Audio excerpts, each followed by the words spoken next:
referirnos brevemente a las dos principales formas de diabetes, que son la diabetes tipo 1 y la diabetes tipo 2. La diabetes tipo 1 es una diabetes que se caracteriza por una destrucción autoinmune selectiva de las células beta del páncreas exclusivamente, ¿ya? Por lo tanto, los pacientes son insulinopénicos severos. Esto significa que tienen un déficit secretor severo o total. O sea, los pacientes más avanzados pierden absolutamente todas las células beta, digamos, y en cualquiera de los dos casos, estos son, por lo tanto, pacientes insulino requirientes, o sea, requieren de insulina para sobrevivir. Insulina inyectable. ¿Ya? Es una enfermedad que presenta una incidencia de 6,5 a 8,6 por cada 100.000 personas, más o menos. Esto ha ido incrementando en los últimos años, ¿ya? Se caracteriza por ser una enfermedad cuya edad de presentación es joven, ¿ya? La mayoría son de menores de 25 años y yo me atrevería a decir que más del 50% son menores de 10 a 12 años. Típicamente entre 8 y 12 años la edad de presentación. El mecanismo, como lo vamos a ver enseguida, es daño celular tipo 4, linfocitos T y macrófagos que destruyen las células beta del páncreas y linfocitos B que producen anticuerpos contra antígenos de la célula beta, ¿ya? Habitualmente los pacientes que tienen diabetes tipo 1, como las enfermedades autoinmunes más clásicas, comparten esta base común, digamos, el mecanismo por daño celular tipo 4. Los pacientes con diabetes tipo 1 tienen que ser vigilados contra otras enfermedades autoinmunes como la tiroiditis autoinmune, la artritis autoinmune, la enfermedad, la insuficiencia suprarrenal autoinmune. ¿Ya? Las pueden desarrollar también.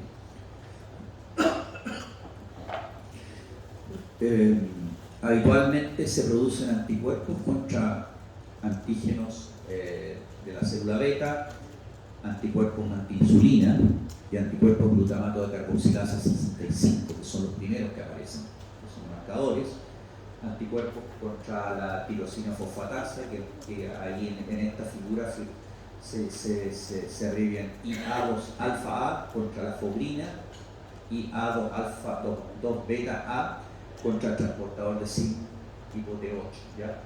Son habitualmente predictores de riesgos familiares en primer grado con la enfermedad, ¿ya? O sea, por ejemplo, el título de estos anticuerpos en un gemelo sano, cuyo hermano gemelo ya enfermó, puede ser predictor de que el segundo gemelo también va a desarrollar la enfermedad, ¿ya?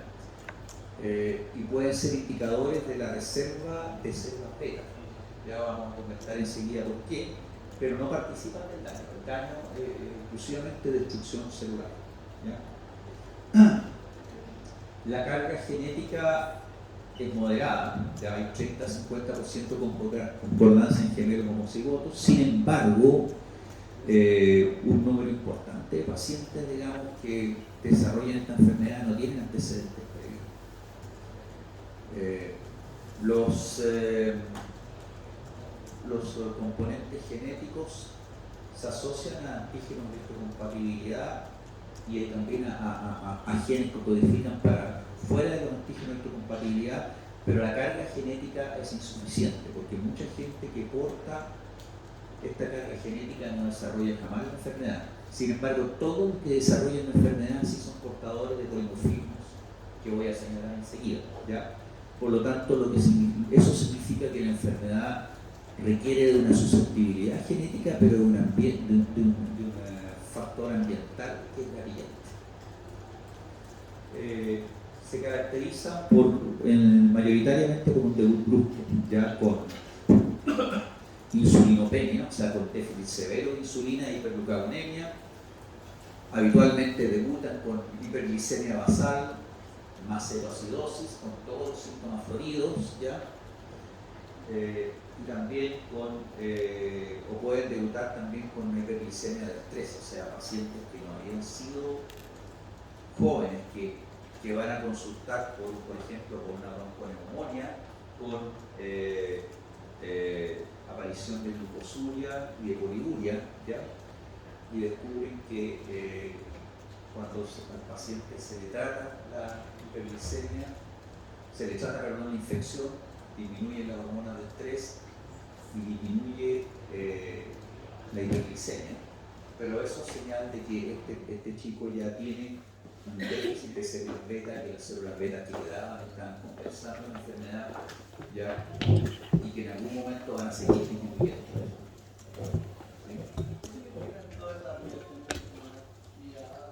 Esos son los anticuerpos anti-glore. IAA es anticuerpo anti-insulina. ¿Ya? GAT65 es anticuerpo anti-glutamato de carboxilasa 65. IA2 alfa A es anticuerpo contra la tirosina fosfatasa. El IA2B contra la fobrina. El ZNT8A contra el transportador de zinc. En todo caso, después cuando ustedes bajen esta diapo en el que voy a seguir el curso, hay un comentario inextenso debajo de cada diapo del significado de ella y el significado de las agregaciones. La otra característica importante es que esta enfermedad se caracteriza por inestabilidad metabólica. La inestabilidad metabólica en diabetes es fundamentalmente la susceptibilidad a hacer cetosis, de presentar aumento de cuerpos cetónicos, ¿ya? Y esto puede ser basal. Habitualmente los pacientes debutan así, pero esta cetosis también puede presentarse en pacientes que están en tratamiento con insulina, que están diagnosticados, por ejemplo, y que sufren un estrés quirúrgico o infeccioso que aumenta la hormona contrarregulatoria y que aumenta el requerimiento de la dosis de insulina para poder hacer frente, digamos, a su deficiencia.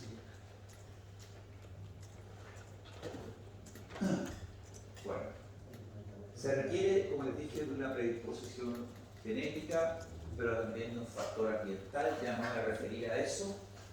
Y habitualmente lo que ocurre es que se forman autoantígenos ya en las células beta que circulan a la sangre en los vasos linfáticos y que son procesados por las células presentadoras de antígenos, digamos, ya, y el procesamiento de estos autoantígenos resulta en activación de linfocitos TH1 y linfocitos TH2, que los primeros van a producir interferón gamma e interleuquina 2, que van a resultar en la activación de macrófagos, y el linfocito T citotóxico, que van a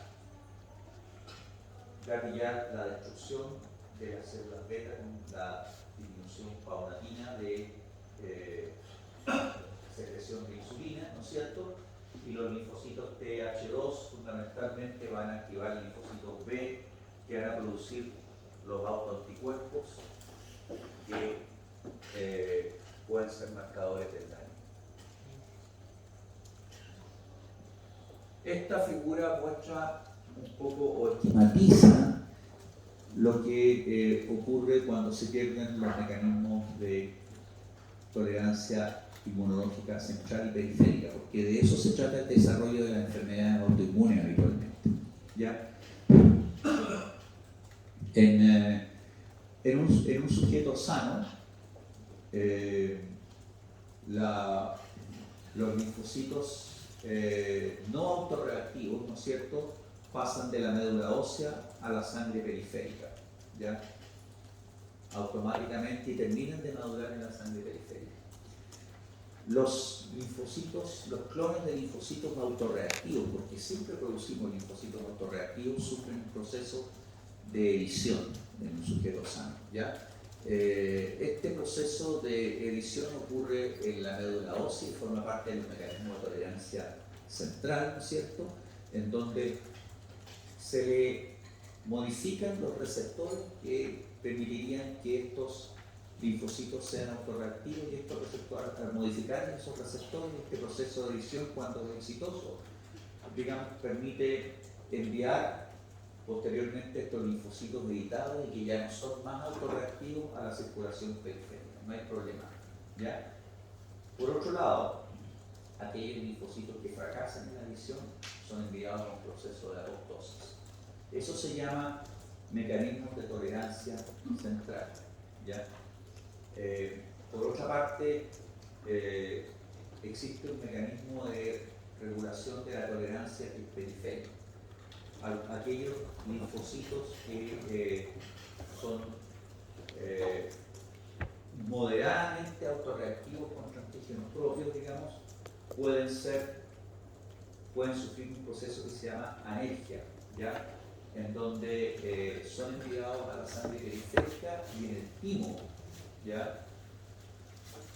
Son sometidos a un cambio que les impide proliferar y por lo tanto generar un proceso de reconocimiento de los propios antígenos, ¿ya? Eso es el segundo mecanismo que permite eliminar aquellos clones que escaparon a la tolerancia central y son eliminados por los mecanismos de tolerancia periférica. Cuando existe la diabetes tipo 1, algunos de estos mecanismos fracasan o disminuye la capacidad de someter a anergia, digamos, los linfocitos moderadamente reactivos, o fracasan los mecanismos de edición, digamos, a nivel de la tolerancia central, y por lo tanto se generan linfocitos que son autorreactivos contra células beta del páncreas. De esta tabla solamente quiero que retengan la siguiente idea. ¿Ya? Aquellas cosas que están marcadas en rojo son los polimorfismos que se han identificado, digamos, en asociación con la diabetes tipo 1, ¿ya? Polimorfismos asociados a complejo mayor de histocompatibilidad clase 2, ¿ya? Que son, cuya función, digamos, como se indica ahí, es de alguna manera regular el control y presentación de los propios antígenos, pero también a la derecha hay polimorfismos que no están asociados al complejo mayor de histocompatibilidad y que en todos los casos son polimorfismos que determinan una mayor predisposición a la falla de los mecanismos de tolerancia central y periférica. La única idea que quiero que retengan de esta tabla, no que se aprendan de memoria todo, porque no es el objetivo del curso, sino que comprendan. ¿Ya? ¿Profe? ¿Sí? Entonces los polimorfismos que no están asociados a la molécula de histocompatibilidad lo hacen más susceptibles. Lo hacen, son parte de los genes de susceptibilidad. No es que lo hagan más susceptibles, sí. O sea, los polimorfismos que están puestos en rojo en esta tabla son los que se han identificado en personas con diabetes tipo 1. ¿Ya? Todos ellos, solamente los que están en rojo. ¿Sí? Y está claro que todos participan en alguno de los mecanismos de tolerancia central o periférica. Sin embargo, se requiere un elemento ambiental gatillante. No basta con estos polimorfismos. Ya esto susceptibilidad, pero se requiere de un factor ambiental para el desarrollo de la enfermedad. ¿Sí? ¿Y todos estos genes están involucrados en la tolerancia? Así es, la gran mayoría. ¿Sí? ¿Y cuáles podrían ser con partida? Sí, ahora voy a referirme a eso.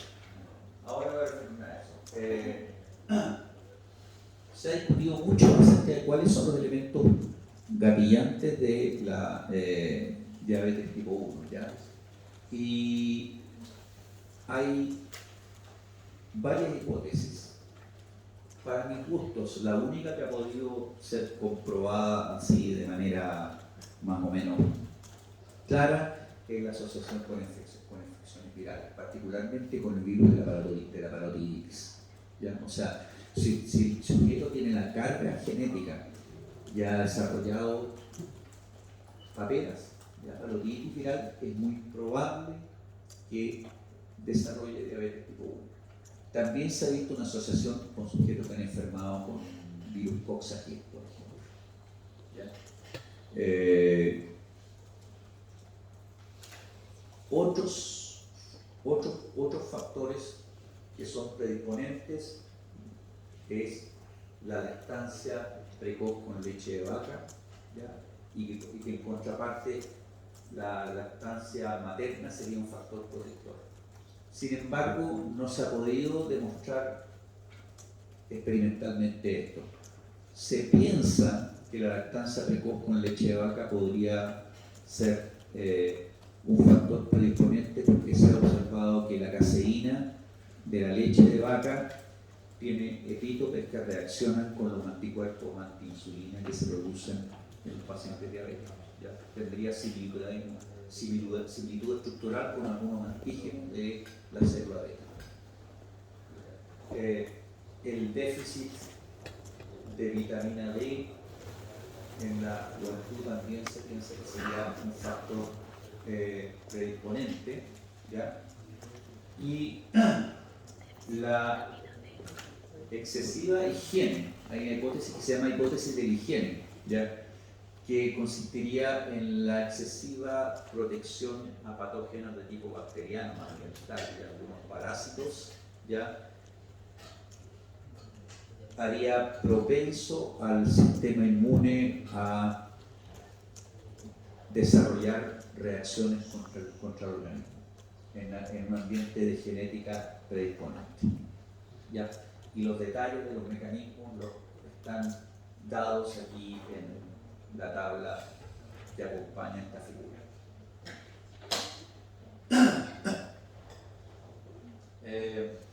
En la diabetes mellitus tipo 1 hay una destrucción inmunomediada, entonces las células beta, resumiendo, hay presentación de antígenos primarios, digamos, a linfocitos TCD4, y eso favorece la maduración de linfocitos B que expresan anticuerpos antiinsulina y antiglutamato de carboxilasa en una primera etapa, ¿ya? Inicialmente. Esto favorecería un desarrollo de insulina y inflamación de las células beta del páncreas de baja intensidad, que permitiría la exposición de nuevos antígenos más profundos, ¿ya? Y por lo tanto la aparición de nuevos clones autoreactivos contra otros antígenos de célula beta que habitualmente están menos expuestos, y eso implica la aparición de anticuerpos, por ejemplo, contra el transportador de zinc T8, que es mucho más profundo y que es un indicador que el daño es más severo, ¿ya? O anticuerpos contra la fogrina, por ejemplo, la tirosina fosfatasa, ¿ya? Esa es una fase de potenciación. Y finalmente se llega a una etapa en donde hay islotes atróficos, digamos, con prácticamente células alfa y células delta y casi ninguna célula beta.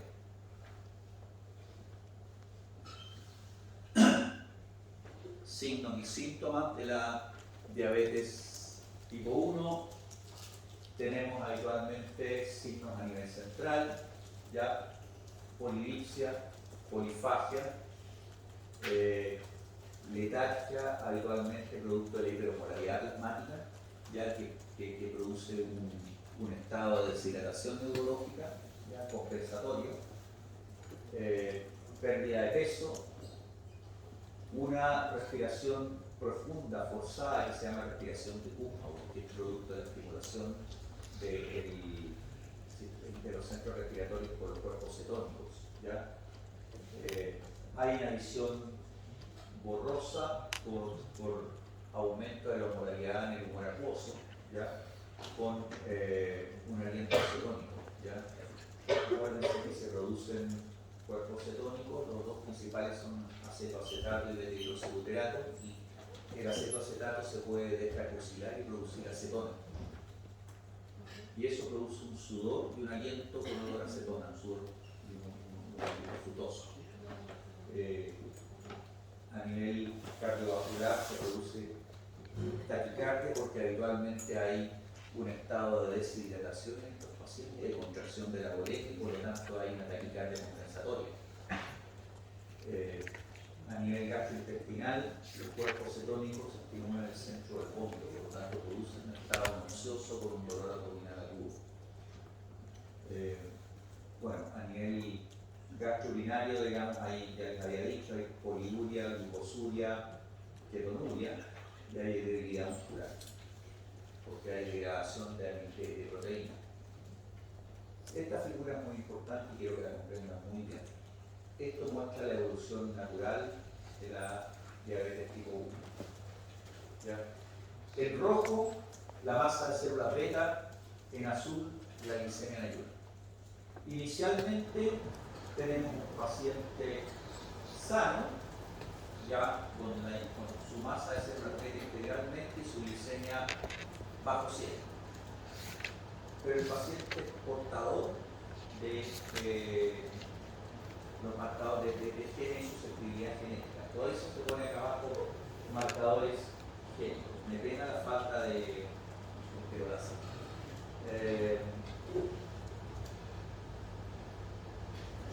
Posteriormente se produce el evento cardíaco. Supongamos que el paciente tuvo una parotiditis viral, ya en presencia de estos marcadores genéticos. Y empiezan a aparecer, empieza a producirse una caída paulatina de la masa de células beta, pero la glicemia sigue intacta, la glicemia basal sigue intacta. Si nosotros hiciéramos una prueba de tolerancia celular a la glucosa, en esta etapa de decaimiento de la curva, tampoco veríamos cambio. ¿Ya? Sin embargo, ya empiezan a aparecer anticuerpos anti-insulina, anticuerpos anti-inflamatorios de la carboxilasa. O sea, ¿qué es lo que está ocurriendo allí? El paciente está haciendo uso de lo que se llama la reserva pancreática de insulina, es decir, hay un aumento de la capacidad de secretar insulina de las células beta remanentes que permiten compensar, ¿ya? Y esto permite mantener la glicemia en ayuno y la glicemia con carga aparentemente normal, ¿ya? Normalmente esto se mantiene así hasta bien avanzada la enfermedad. Se requiere más de un 60% de pérdida de la masa de células beta para empezar a ver algo, ¿ya? La reserva pancreática de insulina, uno la puede medir en un paciente, ¿no? Uno puede inyectar 1 miligramo de glucagón y esto debe provocar un aumento al menos 0,5 nanogramos por decilitro por sobre el valor basal de la secreción de insulina, ¿ya?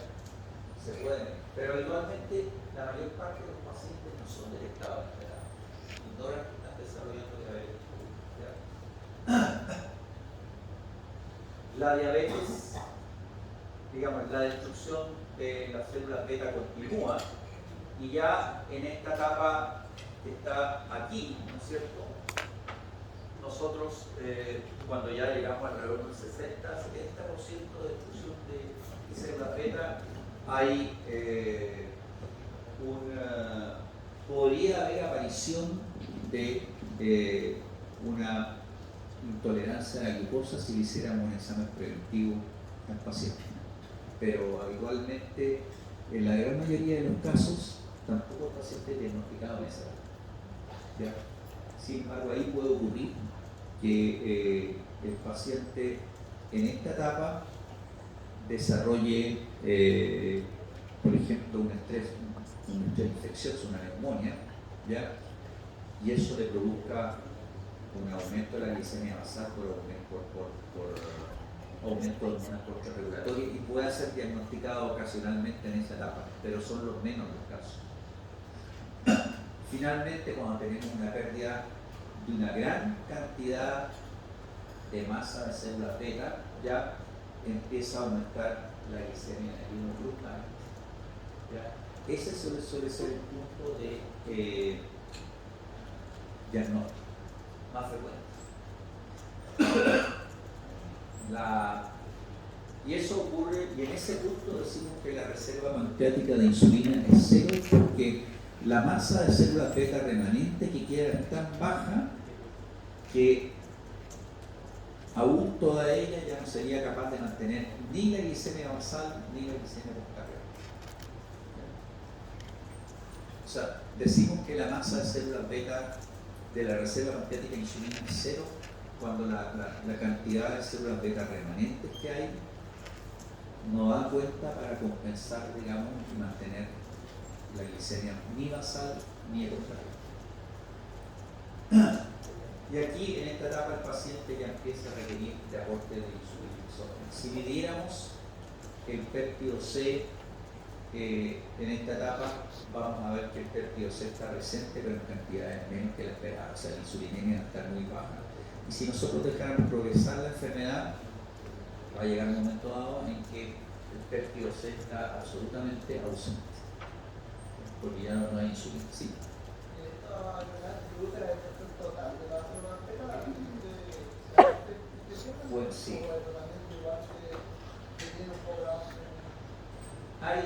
Es una muy buena pregunta, es una muy buena pregunta, ¿ya? Si nosotros dejáramos evolucionar la enfermedad de manera espontánea, se pierde todo. Y habitualmente eso termina ocurriendo, ¿ya? Pero ocurre algo muy interesante. En el momento del diagnóstico, el paciente empieza a ser tratado con insulina, ¿ya? Y se produce una aparente remisión, ¿ya? Que se conoce como luna de miel, ¿ya? En donde el paciente empieza a disminuir los requerimientos de insulina. Sigue siendo insulino requeriente, pero menos, ¿ya? Las dosis tienen que ajustarse a la baja, casi hasta la desaparición. La explicación para eso es que aparentemente un factor que acelera la muerte de las células beta es el trabajo excesivo. O sea, por una parte está la destrucción autoinmune, pero por otra parte, cuando las células beta remanentes tienen que hacer el trabajo de las que ya murieron, se produce un estrés de retículo, una sobrecarga, un estrés oxidativo y una sobrecarga de trabajo que además contribuye a la apoptosis de la célula beta, además del factor autoinmune. ¿Ya? Y la administración de insulina exógena aliviaría el trabajo de esas células beta y permitiría una recomposición parcial. ¿Ya? Por lo tanto, eso explicaría esta aparente luna de miel. Sin embargo, como la mayor parte de las lunas de miel tienen una duración limitada, y como el proceso de destrucción autoinmune está presente, ¿ya? Habitualmente el paciente después de 6 meses o un año de nuevo empieza a decaer en sus requerimientos de insulina y habitualmente pierde, se vuelve absolutamente insulinopénico y no va a requerir tratamiento con insulina. O sea, ya lo es en esta etapa.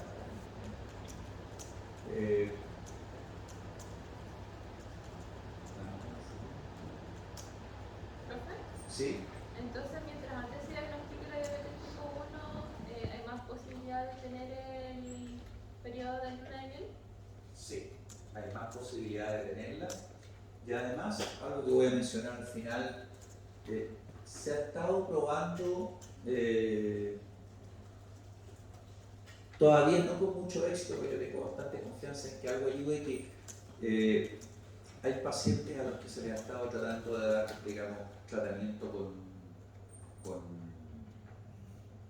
con agentes autoinmunitarios, ¿ya? Con inhibidores de la autoinmunidad. El problema es que los inhibidores de la autoinmunidad traen un montón de otras consecuencias, digamos, como el rituximab, por ejemplo, ¿ya? Y se les ha estado dando también análogos de incretina para proteger a las células beta de la muerte de células remanentes, proteger la población remanente. Pero el problema es que eso también trae consecuencias indeseables. O sea, el tratamiento de incretina va a proteger a la célula beta remanente de la apoptosis, pero no va a tener el proceso autoinmune. Y los tratamientos autoinmunes, digamos, los tratamientos contra la antiinmunidad, que en la práctica implica la inmunosupresión por sí sola, es un tratamiento complejo, digamos, que trae, en donde el remedio puede ser peor que la enfermedad. ¿Y eso solo funcionaría en casos de debutantes recientes? ¿Perdón? ¿En debutantes recientes funcionaría eso? Sí, pero yo creo que no detiene el curso de la enfermedad si uno quiere, digamos, yo no sé niño de 8 a 10 años, digamos, esté sometido de por vida a un tratamiento inmunosupresor. Por los tratamientos inmunosupresores también,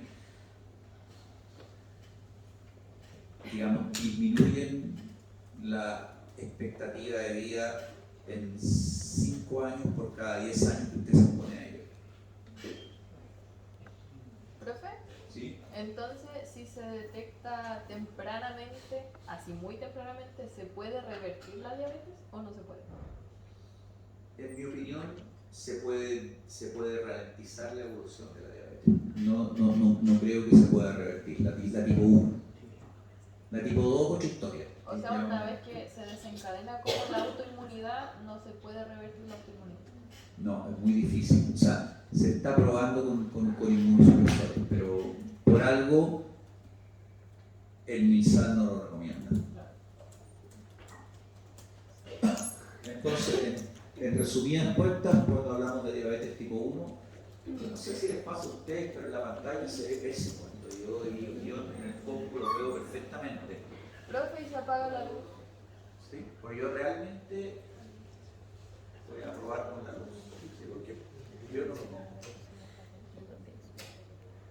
Pero yo no encuentro que mejore. No, sinceramente no encuentro que mejore, pero en el computador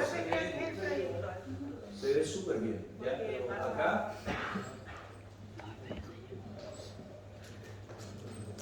Pero bueno, cuando bajen la diapositiva en su cómpulo van a ver bien. ¿Ya? Esto es un resumen simplemente que muestra, digamos, finalmente lo que pasa con diabetes tipo 1, digamos, donde tenemos que hay una combinación de susceptibilidad genética, ¿no es cierto?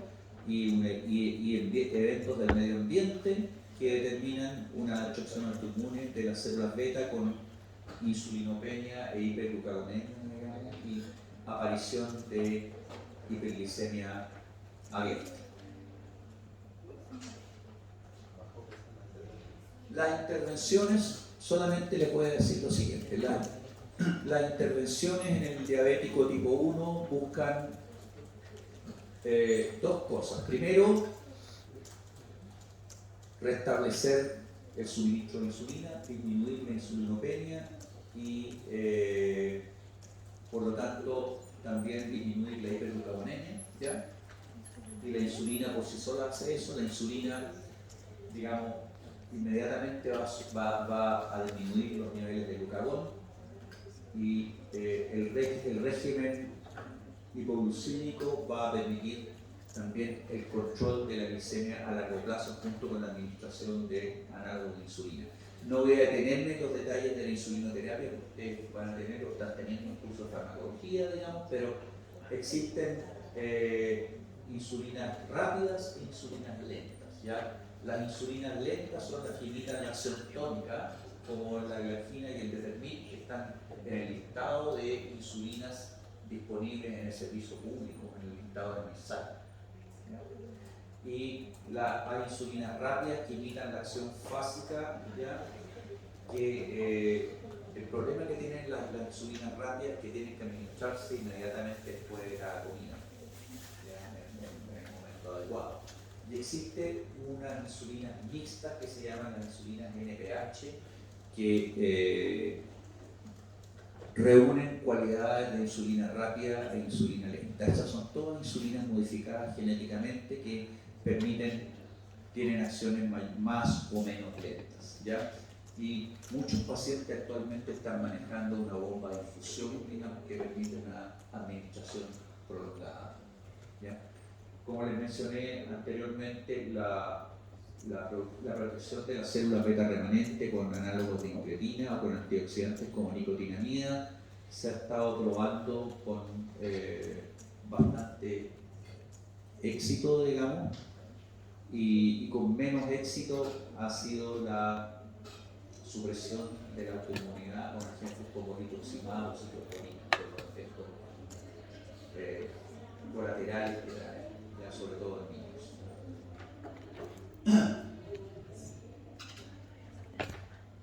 Cuarto para las 12. ¿Paramos un ratito o no? Sí. Y ahí seguimos con diabetes tipo 2, que es la causa más importante.